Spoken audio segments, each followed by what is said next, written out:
gitu. Kalau sekarang udah di ini belum? Udah di bank rekon belum? Udah, Kak. Oke, udah Kak. Oke. Thank you ya. Sorry ya. Ini apa namanya? Nggak nyadar juga aku. Soalnya di punya aku udah berubah. Oke. Oke, ini aku ulangin aja. Yang pertama kali dimasukin itu cash balance per bank statement. Sama cash balance per books, yaitu saldo akhir, saldo yang mau digunain buat rekonsiliasi, saldo yang nggak cocok lah, yang dilaporin sama bank sama perusahaan. Nah, kita pertama masukin itu dulu. Terus kalau udah kita masukin ke situ, kita mulai lihat dari nomor 1. Setelah dilakukan pemeriksaan, ditemukan perbedaan antara rekening koran dengan catatan perusahaan adalah sebagai berikut. Nomor 1, pelanggan telah melakukan transfer dari Bank Permata pada tanggal 29 Februari untuk melunasi utangnya sebesar 3.000 yang belum muncul di rekening koran, sedangkan perusahaan telah mencatatnya. Nah, ini pelanggan tuh udah transfer dari Bank Permata buat lunasin utang, tapi belum muncul di rekening koran, tapi perusahaan udah catat. Nah, berarti ini biasanya tuh kalau misalnya kita kayak ngetransfer tuh kadang emang suka kayak ada apa ya? Sebenarnya kalau dulu sih ya, kalau sekarang kayaknya udah enggak sih, karena udah ada m-banking dan lain-lain. Biasanya tuh kalau misalnya kita iniin bank sore, kayak kita kirim ke banknya sore, biasanya tuh bakal diprosesnya tuh hari selanjutnya. Atau kalau misalnya kayak hari Sabtu gitu, kalau nggak salah bang hari Minggu libur kan ya, jadi bakal diproses tuh kayak hari Seninnya gitu. Tapi kalau sekarang kayaknya udah enggak deh, kalau misalnya kita pakai bank banking. Nah, tapi kalau di bank rekon itu termasuk deposit in transit. Jadi barang uangnya ini udah keluar tapi belum diterima, belum muncul di rekening korannya. Nah, maka dari itu, karena yang belum muncul di rekening koran, berarti kita perlu nambahin di sisi bank. Nah, kita masukin aja. Hey. Nah, kita masukin aja deposit in transit. Ini sih deposit, nggak pakai S. Masukin aja deposit in transit atau DIT, nominalnya itu 3.000 di sisi bank. Terus ini kita nggak perlu ngejurnal ya, karena yang kita jurnal itu cuman yang ada di sisi perusahaan. Lanjut ke nomor 2, itu terdapat memo kredit dari bank yang melaporkan adanya pendapatan bunga bank untuk bulan Februari 2020 sebesar 100 dan memo debit untuk beban administrasi bank sebesar 20. Nah, kalau misalnya di bank itu kan kalau misalnya kredit tuh artinya kita dapat duit. Maksudnya ada uang yang ditransfer ke kita. Itu sebutnya kredit. Sebutnya kredit. Nah, tapi kalau keluar itu sebutnya debit. Emang kayak beda gitu sama jurnal. Jadi di sini ada kita dapat bunga bank nih sebesar 100. Dan kita juga dapat beban administrasi bank sebesar 20. Di bank itu biasanya mereka kayak tiap akhir bulan itu mereka auto ngepotong dan bunga juga auto ditambahin. Jadi kalau misalnya kita nggak ngecek kan biasanya kalau bank tuh mereka kayak sistemnya tuh auto motong gitu kan. Nah, biasanya perusahaan itu belum sempat buat nyatet transaksi tersebut. Maka dari itu kita tambahin dan kurangin di sisi perusahaan. Buat yang ininya itu kita tambahin interest revenue. Kita tambahin interest revenue sebanyak 100. Karena di situ tulisannya ya aku hide dulu ya. Nanti kita bikin jurnalnya pas sudah kelar semuanya aja ya. Biar lebih gampang lah. Karena kan kalau misalnya kalian kerjain di kertas juga pasti kalian kelarin bank rekonnya baru kalian bikin jurnalnya. Karena kalau misalnya kita bikinnya satu-satu kita nggak tahu kita salahnya di mana terus di mana kalau misalnya balance gitu kan. Jadi mending kita bikin bank rekonnya dulu selesai baru kita jurnal yang dari sisi perusahaannya. Abis itu kan ada beban administrasi bank, berarti kita ngurangin dari sisi perusahaan. Less bank service charge. Ini nominalnya 20. Nah, di sini udah ditulis nominalnya itu ada 20 kan. Nah, ini ada 20. Oke, lanjut ke nomor 3. Pembayaran utang oleh pelanggan sebesar 5.400 melalui mobile banking belum dicatat oleh perusahaan. Nah, ini pelanggannya udah bayar lewat mobile banking, udah diterima di bank, kan auto diterima tuh. Kalau m-banking kan pasti cepat langsung diterima. Tapi di perusahaan belum sempat ngecek dan belum sempat ngatur juga. Nah, karena pembayaran utang berarti uang kita nambah dong. Bayar utang dari pelanggan, uang kita nambah, berarti kita add di cash balance per books atau kita add di perusahaan. Kita nambah namanya itu Electronic Funds Transfer Receipt atau EFT, disingkatnya EFT, Electronic Funds Transfer, yang kita terima sebesar 5.400. Terus pada tanggal 4, terdapat 2 buah cek yang belum dicairkan ke bank oleh supplier, yaitu cek nomor 651 sebesar 3.500 dan cek nomor 664 sebesar 8.000. Nah, ini ceknya udah dikeluarin, kita udah keluarin, tapi ceknya ini belum dicairin. Nah, cek meskipun kita kayak tulis nih, misalnya kita tulis, saya kasih kamu cek 1 miliar, tapi orang yang saya kasih cek itu belum ngecairin, uang kita di perusahaan, uang kita di bank ini belum kepotong selama mereka belum cairin. Makanya kalau misalnya kayak ada cek yang hilang atau apa, pasti kayak bakal cepet-cepet kayak di cancel atau apa gitu. Ya, bakal cepet-cepet di cancel sebelum ada orang yang nyairin. Karena kalau sebelum itu cek dicairin masih bisa kita cancel dan masih bisa kayak berkurang lah intinya uangnya. Nah, karena ini di banknya belum berkurang, padahal kita udah ngurangin di perusahaan kita, berarti di bank kita harus kurangin outstanding check, atau namanya itu adalah cek dalam peredaran.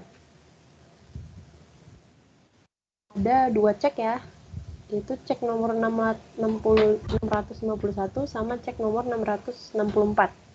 Cek nomor 651 ini besarnya 3.500, terus cek yang 664 besarnya 8.000.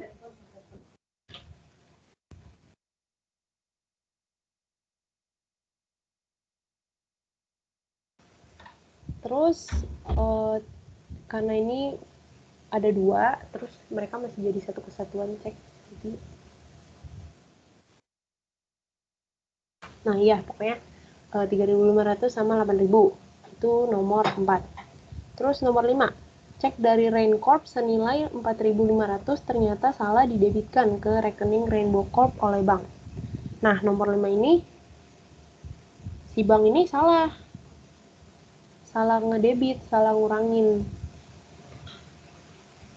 Nah, karena dia salah ngurangin, berarti bank harus nambahin nominal yang 4.500 ini. Kan dia salah debit, berarti salah kurang.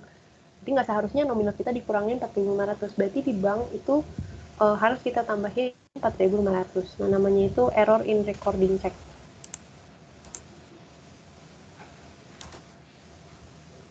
Error in recording check. Terus nominalnya itu 4.500.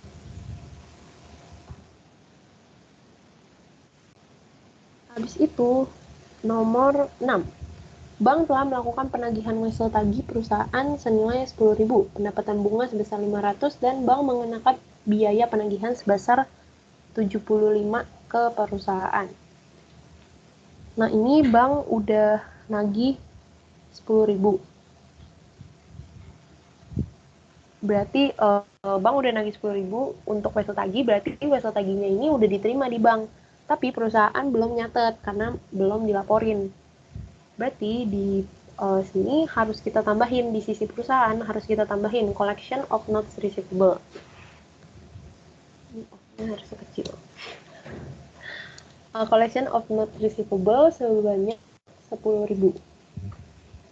Terus di sini juga ada pendapatan bunga 500 dan ada biaya penagihan juga sebesar 75. Nah, tadi kan kita udah catat nih udah catat bunga bank sama beban servis bank sama biaya itu. Nah, biaya penagihan ini kita masukin ke bank service charge juga. Jadi 20 ini kita tambah sama 75. Jadi hasilnya 95. Terus sama kayak yang interest revenue ini juga kita tambah sama 500. Berarti jadinya adalah 600 di interest revenue-nya. Terus yang nomor 7, cek dari pelanggan senilai 3.500 ternyata tidak ada dananya. Nah, ini misalnya nih si pelanggan udah nulis cek 3.500, tapi ternyata di rekening dia itu sebenarnya nggak ada duit. Jadi mau dicairin juga nggak ada duitnya. Jadi kita nggak bisa nggak dapat jadi dia ngeklaimnya tuh dia udah bayar, tapi ternyata pas dicairin kosong. Perusahaan tuh kayak perusahaan udah nyatet kalau misalnya dia udah bayar, tapi pas dicairin di bank nggak ada, berarti di bank nggak nambah. Padahal perusahaan udah nyatet kalau itu nambah. Berarti di sini kita harus tambahin NSF NSF check atau not sufficient check sebesar 3.500. Terus nomor 8, perusahaan belum mencatat auto debit beban utilitas sebesar 2.400. Nomor 8 ini perusahaan belum nyatat utilities expense atau beban utilitas. Berarti kita kurangin di sisi perusahaan karena dia belum nyatat. Kita kurangin sebesar 2.400.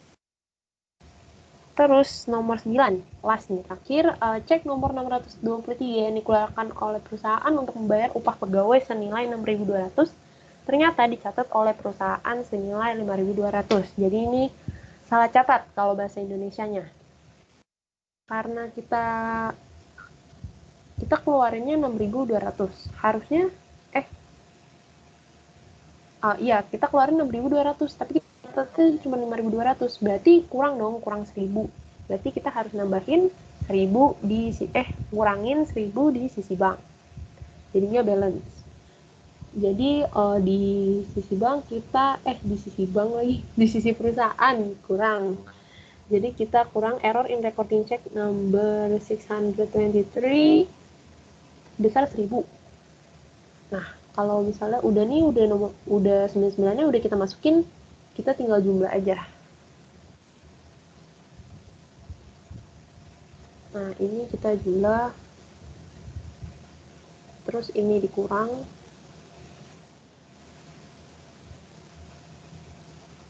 Nah, ini rumusnya nggak nyantol. Terus ini juga tambah.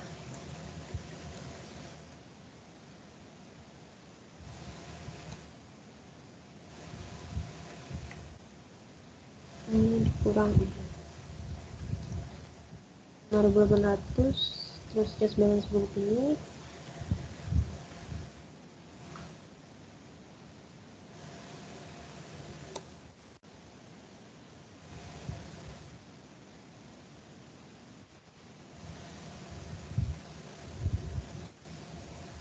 ada sesumnya di sini.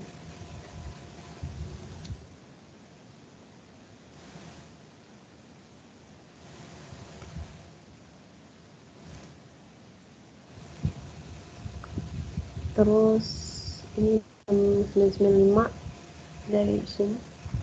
Pokoknya di totalin aja semua, terus pas akhirnya ini dikurang sama ini.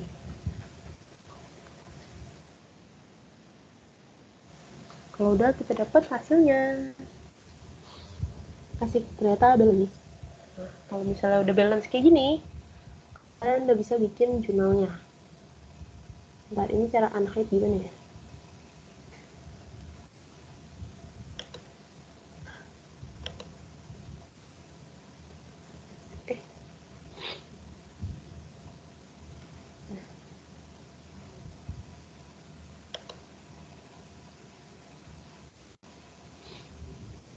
Itu ternyata.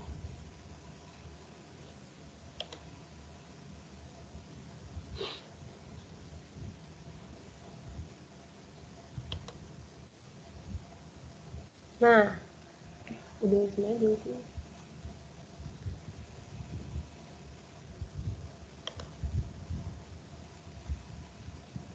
Ini gimana? Kenapa jadi nggak bisa di ini? Udah, itu cuman kolom nomor doang sih sebenarnya. Nah, ini Excel ya. Oke,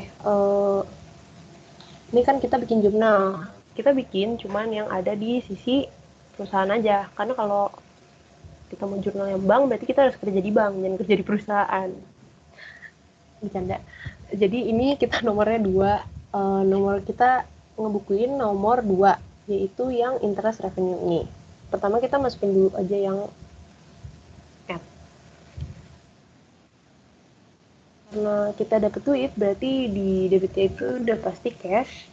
Terus karena kita dapat interest revenue, kreditnya itu udah pasti interest revenue. Habis itu di nomor 2 ini ada juga dia mengurangi perusahaan dengan bank service charge. Berarti karena bank service charge itu mengurangi, berarti di kredit itu cash, terus di debit itu bank charge expense. Atau juga bank service charge, tergantung dosennya. Terus ada nomor 3, yaitu karena perusahaan tadi sempat menerima notes receivable. Perusahaan sempat menerima ini pelunasan sebanyak 5.400. Berarti kita jurnal cash di debit sama accounts receivable di kredit.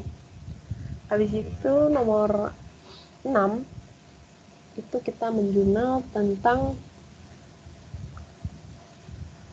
kita menerima note receivable-nya, yaitu cash pada note receivable sebanyak 10.000. Terus nomor 6 ini kita juga ngejurnal tentang bank charge expense yang ngurangin duit kita sebanyak 75, dan ada interest revenue juga sebanyak 500. Nah, sebenarnya kan ini dijadi satu nomor nih. Sebenarnya gak apa-apa kalau misalnya kalian mau jurnalnya kalian jadiin satu. Kayak misalnya cash-nya itu nanti jadi berapa, jadi selisihnya, terus di debit ada bank charge expense, terus credit and notes receivable sama interest. Ini aku tulis aja. Kalau misalnya kalian pengen jadiin satu, itu nggak apa-apa, karena itu kan jadi satu nomor tuh. Sebenarnya nggak apa-apa aja sih kalau misalnya kalian mau jadiin satu. Bank charge expense.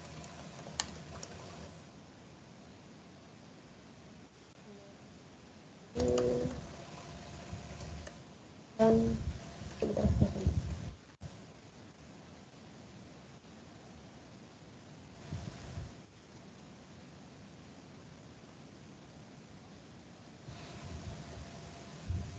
Nah, kalau misalnya kalian mau jadiin satu, kita masukin bank charge expense dulu kan 75, terus note receivable 10.000,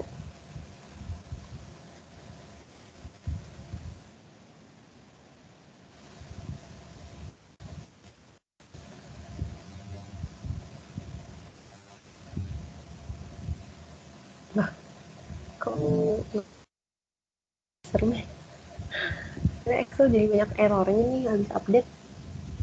Sama interest revenue-nya itu 500, berarti di cash-nya itu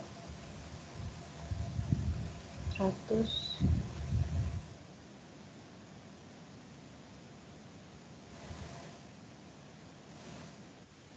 10.425. Nah, sebenarnya boleh-boleh aja kalau misalnya kalian pengen ngejurnalnya kayak gini. Cuman, kalau misalnya kalian ngelakuin kesalahan di jurnal yang satu kayak gini, itu nilainya bakal beda. Daripada misalnya kalian bikin terpisah nih secara 3 kayak gini, tapi misalnya yang salah di bank charge expense-nya. Duanya ini masih bisa diselamatin karena mereka kayak beda jurnal gitu. Nah, tapi kalau misalnya kalian bikin jadi satu kesatuan, di bank charge expense ini salah, ya udah dihitungnya sebagai satu. Misalnya kayak dihitungnya sebagai satu kesatuan, penilaiannya itu beda.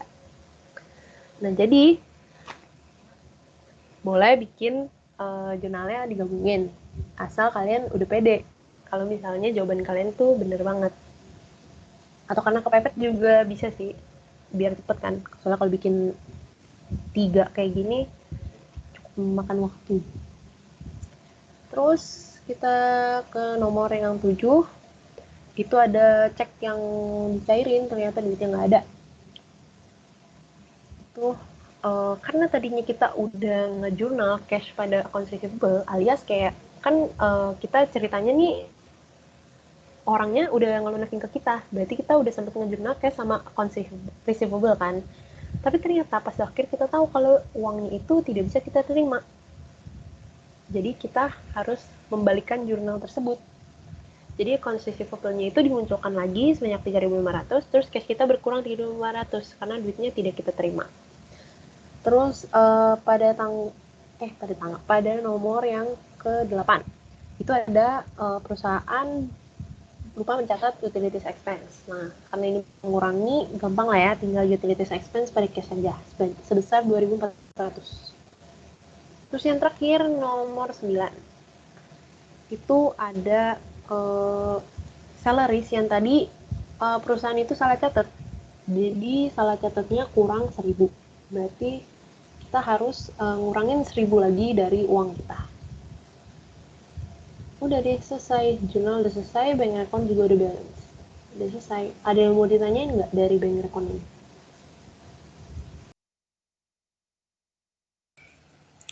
Kak, kapan kita naruh di add sama lesnya, terus kapan kita naruh di bank sama di perusahaannya, Kak? Masih bingung, Kak, nentuin situnya tuh.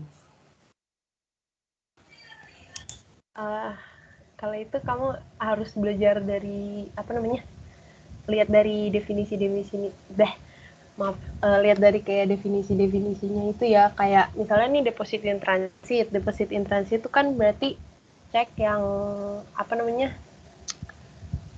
cek yang Beredar.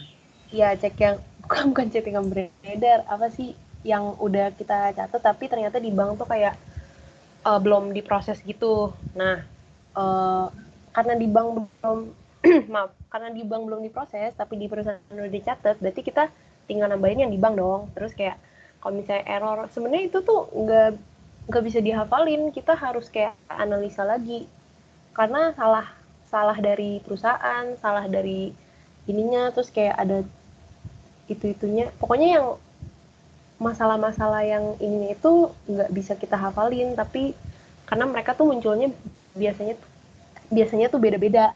Jadi paling kamu kayak kan yang sering kali muncul tuh kayak deposit in transit gitu kan, terus error, outstanding check, kayak cek yang beredar, terus paling kayak uh, bank udah motong service charge tapi perusahaan belum nyatet, berarti perusahaan harus ngurangin. Terus bank udah nambahin bunga bank di akun rekening tapi perusahaan belum nyatet, nah berarti harus ditambahin.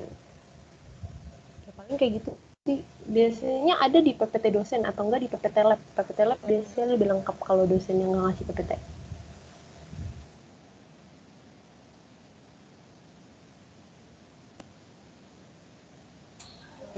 Terima kasih, Kak. Ya, oke. Nanti kalau misalnya itu coba nanti aku mungkin kirim kali ya PPT yang dari asus aku dulu. Udah lama sih itu. Oke, masih ada yang mau ditanya lagi nggak soal bank recon? Kak, Iya, nanti Excelnya di-share gak? iya, Excelnya aku share nanti. Iya, makasih Kak. Oke, Kak, mau tanya uh, Kak, itu yang outstanding check yang 651, 664 itu, kenapa dia bisa live Kak? karena outstanding check ini kan soal dari yang nomor 4. Nah, terdapat 2 buah cek yang belum dicairkan ke bank oleh supplier, yaitu cek nomor 651 dan cek nomor 694. Jadi sistem cek tuh kayak gini. Jadi misalnya kita bayar ke supplier. Kita udah keluarin nih cek 3.500 sama 8.000. Tapi kalau suppliernya belum nyairin cek itu, di bank kita tuh di bank itu belum terpotong. Jadi padahal kalau misalnya kita udah bayar, pasti perusahaan udah langsung nyatet dong, udah langsung nyatet kayak uh, accounts payable pada cash karena dia udah bayar utangnya gitu. Tapi si supplier ini dia belum punya waktu atau belum nyairin lah intinya ke bank. Jadi di bank kita itu belum kepotong. Maka dari itu kita harus ngelakuin adjustment atau harus kita kurangin di sisi banknya. Oh, jadi banknya itu kurangin ya karena si suppliernya ini belum ngecairin cek itu, Kak. Benar. Karena suppliernya belum nyairin. Oke, makasih, Kak. Oke. Lagi?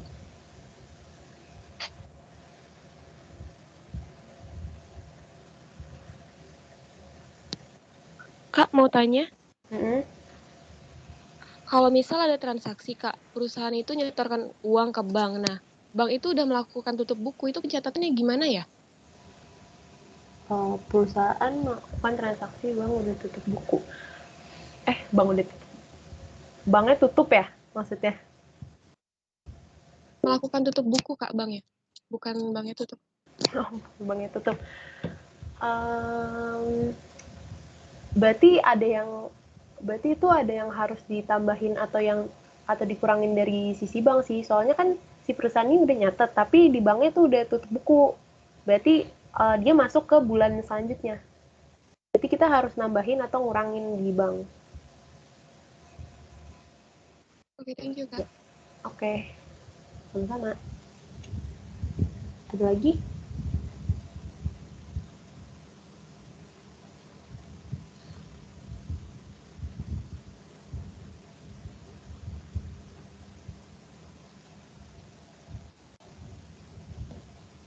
Oke, kalau udah nggak ada, lanjut ke yang paling terakhir ya, itu not receivable. Ini cukup singkat soalnya. Oke, jadi dari baca soal dulu. PT Pandawa 5 adalah perusahaan yang menjual oven dan microwave. Per tanggal 30 September 2019, perusahaan memiliki not receivable dengan data sebagai berikut. Not receivable PT Sehat 60 hari, 6% tanggal 20 September 2019, 15 juta.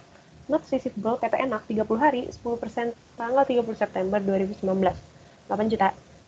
Di bawah ini ada transaksi terkait wesel tagih selama kuartal keempat di tahun 2019. 1 Oktober, menerima wesel tagih atas penjualan 10 buah oven kepada PT Delisia dengan total nilai penjualan sebesar 20 juta.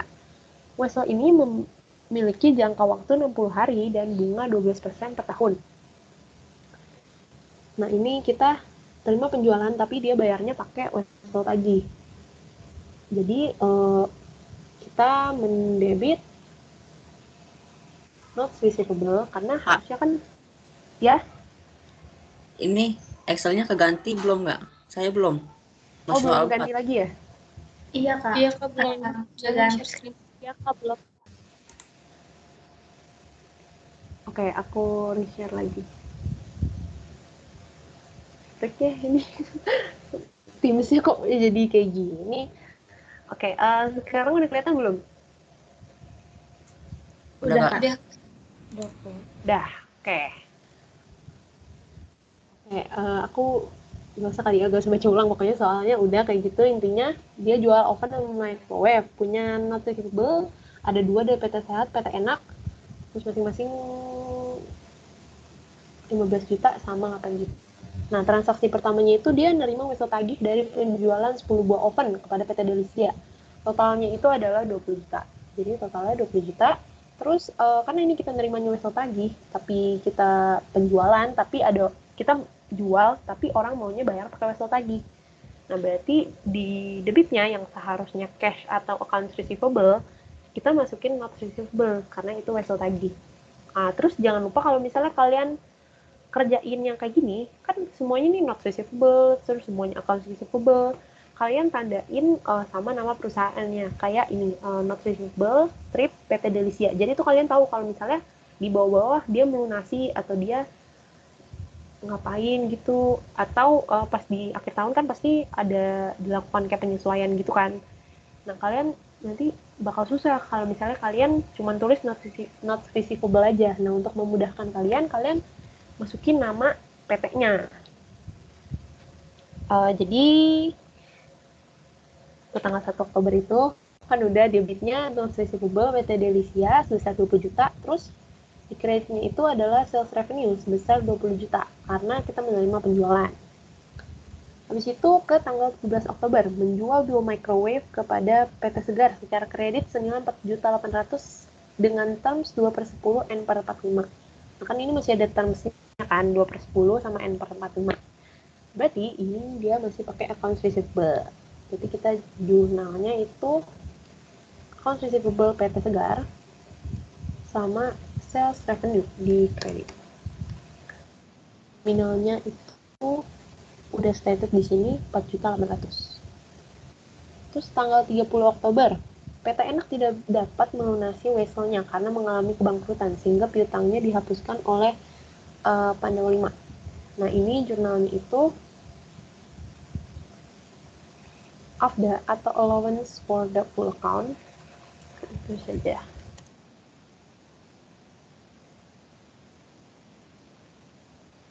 Sebesar 8 juta karena dia nggak bisa lunasin kan 8 juta ini, berarti kita hapus saja allowance for the full account 8 juta, terus kreditnya itu notes receivable.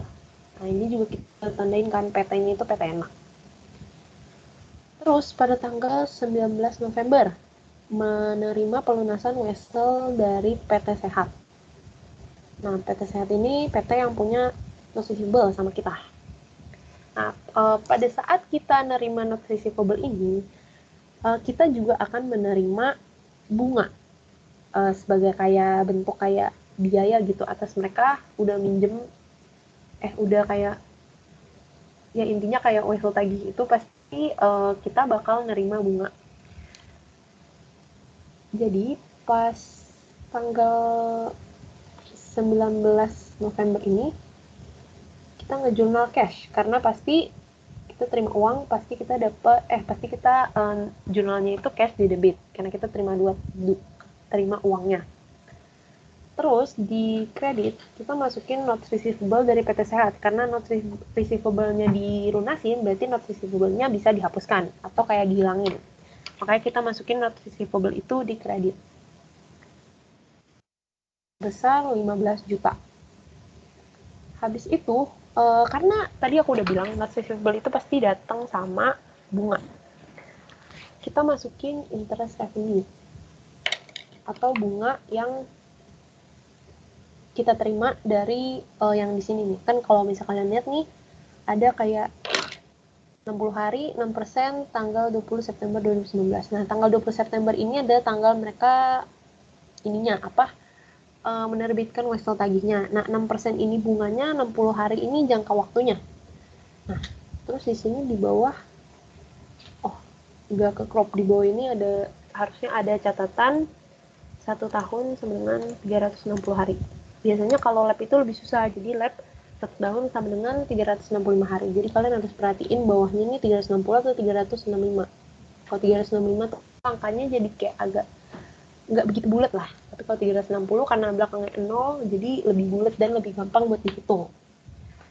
Nah, ini kita hitung interest revenue. Interest revenue-nya itu bisa kita dapat dari 15 juta, tinggal kita kaliin sama rate-nya 6%, terus kita kali sama 50/360. Kenapa harinya bisa 50? Nah, untuk kita tahu itu, kita harus hitung dari 1 Oktober. Kan ini transaksi, untuk kita tahu itu, pertama kita harus lihat dulu interest receivable-nya. Jadi, setiap akhir bulan itu, perusahaan, kalau misalnya dalam kasus ini, setiap akhir bulan, si PT Pandawa 5 ini tuh dia ngejurnal. Nah, pada tanggal 30 September, dia itu udah ngejurnal interest receivable-nya. Nah, dia kan pas bulan September ini PT Sehat itu dia diterbitin Wessel tagihnya itu pada tanggal 20 September. Nah, dari tanggal 20 September ke tanggal 30 itu 10 hari kan. Nah, di akhir karena dia per kuartal ini, jadi dia di 30 September dia melakukan penyesuaian tentang bunganya itu. Jadi penyesuaian ini kayak menyesuaikan bunga yang apa ya, yang harus mereka terima pada saat mereka tutup buku itu. Bukan tutup buku, iya sih tutup buku pas akhir bulan itu. Nah, dari tanggal not receivable ini diterbitkan itu 20 September sampai 30 September itu ada 10 hari. Nah, karena cuma 10 hari, berarti kita cuman hitung salah. Gimana? Nah, karena cuma 10 hari, berarti kita cuma hitung 15 juta dikali sama rate-nya 6%, terus kan ini cuma 10 hari kan. Nah, kita per 360. Nah, pernya ini tetap ya 360 ya. Karena per hari, jadi kita per 360. Nah, karena di sini kita kan udah perin 10 hari ini. Di sini tulisannya itu dia cuma 60 hari jangka waktunya. Istilahnya udah kepake 60 hari. Udah kepake 10 hari. Sisanya adalah 50 hari. Jadi interest yang belum kita sesuaikan itu ada 50 hari. Jadi kita hitungnya 15 juta dikali sama rate-nya ini 6%, dikali sama 50 per 360. Kita dapat 125.000. Terus jadinya cash yang diterima itu adalah 15.150.000 karena kita dapat interest. Di bagian sini ada yang mau nanya nggak?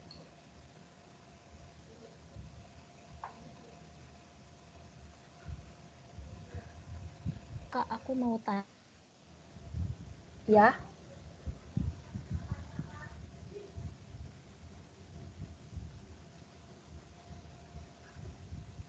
Tapi yang tanggal 30 Oktober, Kak. Oh. Kenapa?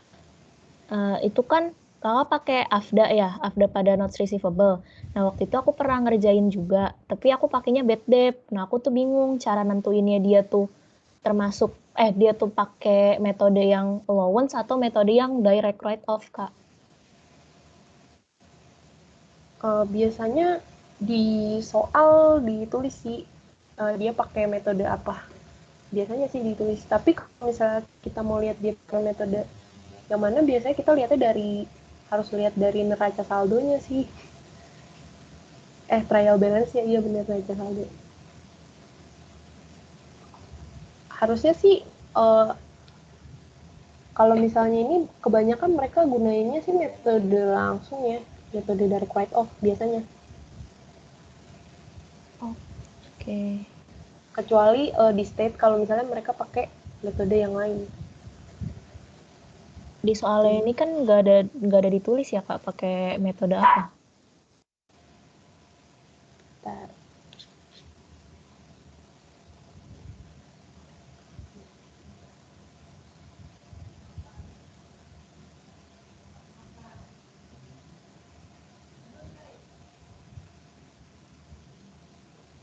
Bentar ya. Oke, Kak. Nanti kalau nggak nanti aku kasih contohnya lagi buat buat contoh soalnya yang bisa nunjukin perbedaannya yang direct write off sama yang metode yang tidak langsung. Soalnya kalau sekarang aku belum ada soalnya, nanti aku cari dulu aja. Oke, makasih ya, Kak. Oke. Ada lagi nggak yang mau nanya?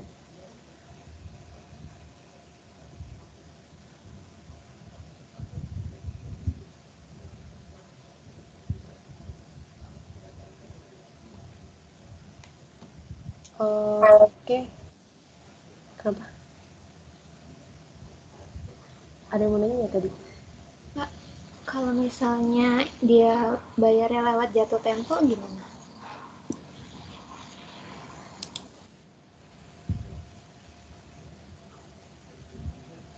Biasanya sih nggak ada ya yang bayarnya lewat jatuh tempo.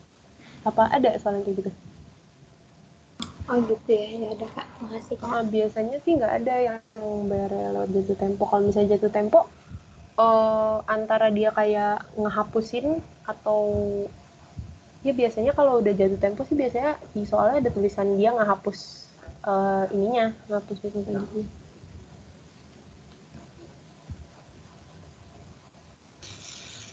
Kak, aku mau tanya. Ya. Kalau misalkan yang Oktober 30 itu Kan karena dia karena dia mulai utangnya tanggal 30 Desember, berarti tuh nggak ada penyesuaian buat bunganya kan, Kak? Tapi kalau misalkan ada penyesuaian buat bunganya, cara tulisnya gimana ya, Kak? Kalau misalkan dia nanti nggak jadi bayar atau harus bayar? Nggak ada kalau misalnya dia ini nggak ada penyesuaian bunganya kalau misalnya dia dihapusin. Kalau misalkan Kak kan dia kan utangnya tanggal 30 kan, Kak. Jadi nggak ada penyesuaian buat interestnya. Tapi kalau misalkan dia utangnya tanggal 20 gitu, itu kan pasti udah dibikin dong interest receivable-nya berapa. Nah, kalau misalkan kayak gitu cara ilanginnya gimana nanti? Kalau misalkan orang yang nggak jadi bayar.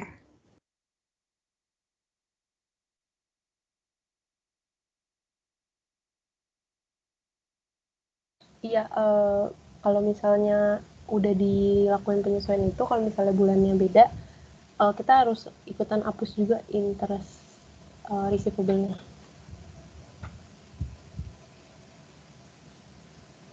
Iya, Kak. Maksudnya kan itu pasti ditulis di jurnal juga kan ya, Kak. Berarti cara tulisnya itu gimana gitu? Akun-akunnya tuh apa? Tinggal dibalik aja, dibalik dari jurnal yang ini, dibalik dari jurnal penyesuaiannya. Oh, oke deh, makasih, Kak.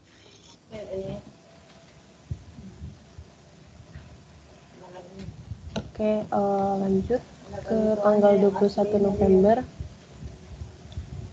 Menerima wesel tagih atas penjualan 5 buah oven dan 5 buah microwave kepada PT Lezat dengan total nilai penjualan sebesar 25 juta. Wesel ini memiliki jangka waktu 90 hari dan bunga 9% per tahun. Nah, ini kita menerima wesel tagih lagi dari penjualan berarti jurnalnya sama, not receivable sama sales revenue. Terus totalnya itu 25 juta juga. Terus ini jangan lupa nih kita tulis ini tuh not receivable punya siapa. Jadi pas akhirnya kita pas ngelakuin penyesuaian tuh kita tahu ini kita harus ngelakuin penyesuaian siapa aja.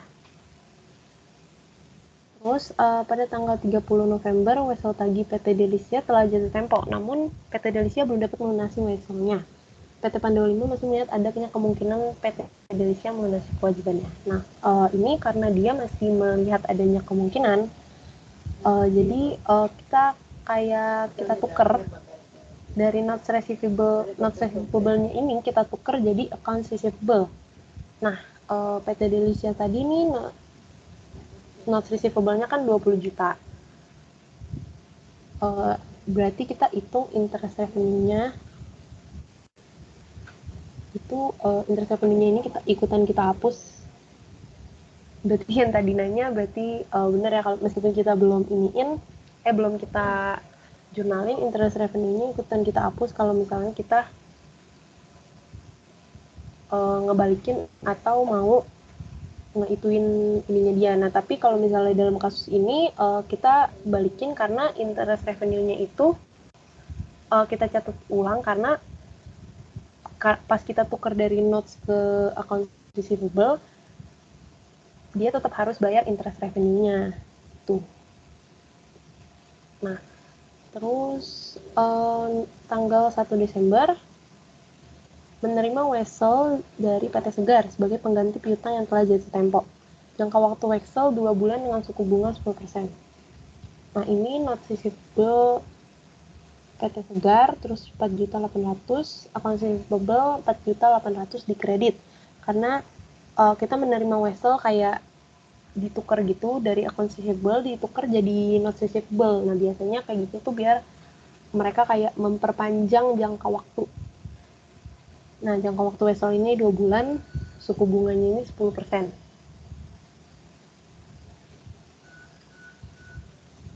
Terus kan udah selesai nih transaksinya, tinggal tanggal 31 Desember.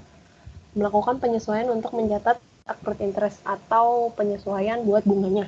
Nah, jumlah penyesuaian buat bunga itu kan interest receivable pada interest revenue. Nah, di sini kita lihat yang masih ongoing atau yang masih bisa kita terima bunganya itu ada PT Lezat sama PT Segar. Nah, pertama kita jurnal dulu yang PT Lezat. Kita jurnal interest receivable pada interest revenue. Terus cara perhitungannya itu adalah 25 juta 25 juta dikali dengan rate-nya itu yang tadi udah ada ditulis 9% dikali sama 40 per 360. Kenapa 40 per 360? Karena dari tanggal PT Lezat ini kan dia dari November 21 ke November 31, itu berarti dia di November udah jalanin 10 hari. November 30, berarti dia udah jalanin 9 hari. Nah, ditambah yang di Desember ini, kan penyesuaian pada tanggal 31, berarti 31 tambah 9. Berarti udah ada 40 hari nih yang dia jalanin di tahun 2000, berapa nih? Tahun 2019 ini. Berarti kita jurnalin harinya itu 40 per 360. Sama interest revenue-nya sama jumlahnya. Terus yang kedua kita penyesuaian buat PT Segar. Nah, buat PT Segar ini, karena dia baru banget nih, tanggal 1 Desember, dia baru banget tanggal 1 Desember diituin, dia tuker ininya, berarti kita bisa pakai per 12, dan karena dia jangka waktunya itu juga 2 bulan kan, sebenarnya sama aja sih.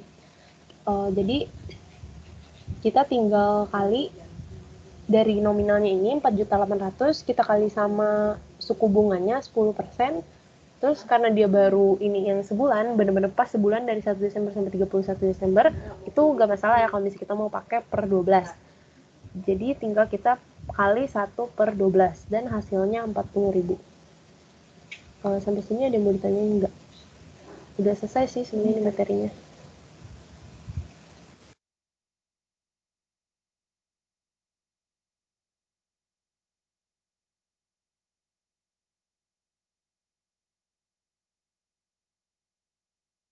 Kak, aku mau tanya.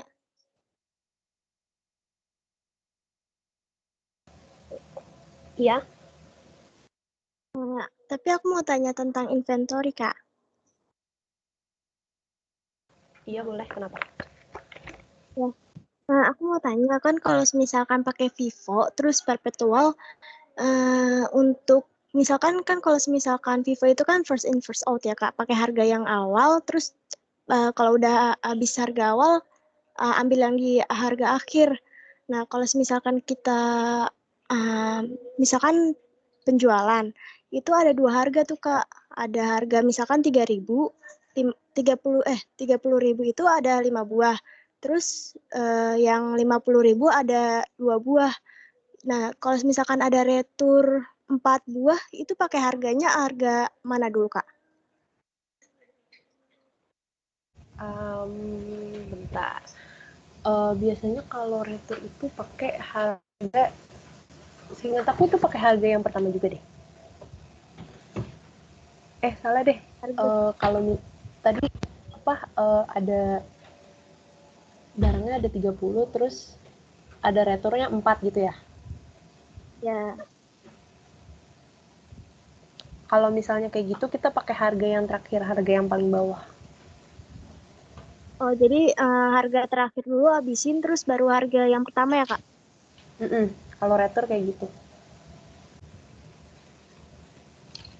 Ada yang mau nanya lagi nggak?